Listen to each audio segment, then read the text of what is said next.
Okay, let's get right to it. This is your Bring Me the News Novak Weather Update for July 15th, Wednesday. We're going to be focusing on Saturday now, mostly because there just isn't much going on in our atmosphere today or Thursday or Friday.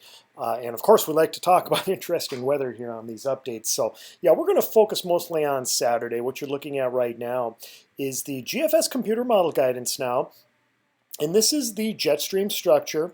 And we're going to go through time here and just show you what's happening later this week and why it's going to be quiet later this week. We have a flow that's coming out of the northwest, right out of Canada, out of Saskatchewan and Alberta into Minnesota. That's usually a dry flow, no matter if it's winter or summer. And in the summer, this is actually a very pleasant flow coming out of Canada.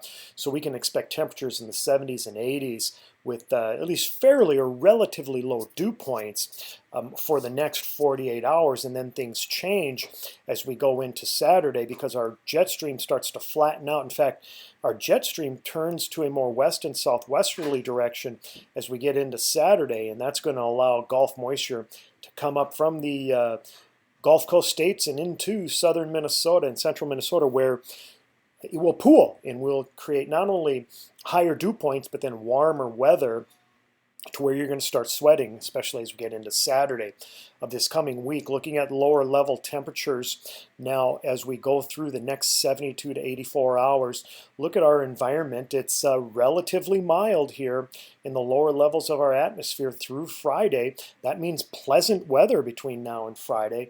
And then watch what happens as we get into Saturday.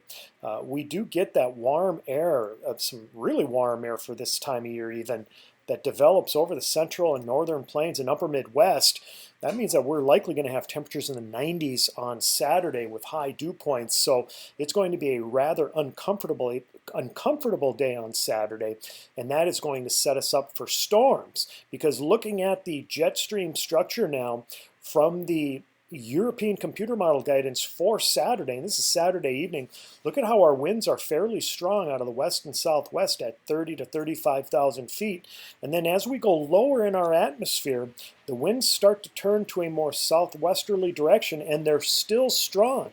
Even in the lower layers of our atmosphere on Saturday, we're going to have fairly strong winds coming up out of the south-southwest. So you combine the south-southwesterly winds in the lower layers of our atmosphere with the strong winds out of the west and the upper layers of our atmosphere, and you get a turning type of a scenario with the winds in our atmosphere. And that's actually a really good recipe for severe weather. Again, that would be Saturday evening the way it appears across Minnesota and Wisconsin. And one last map for you before I let you go. This is the Cape values. These are surface-based Cape values, a measure of energy in our atmosphere that can be tapped.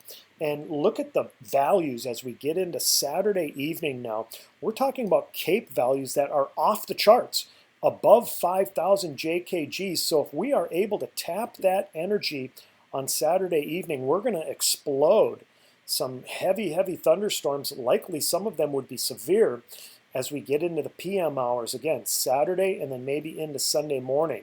So if you like severe weather, you're going to have to wait till Saturday, but it's looking promising for some active thunderstorms here over the upper Midwest as we head into the weekend. Thank you for joining me for this Bring Me the News Novak Weather Update. We'll have more for you on this weekend as we get into tomorrow's update. Bye-bye.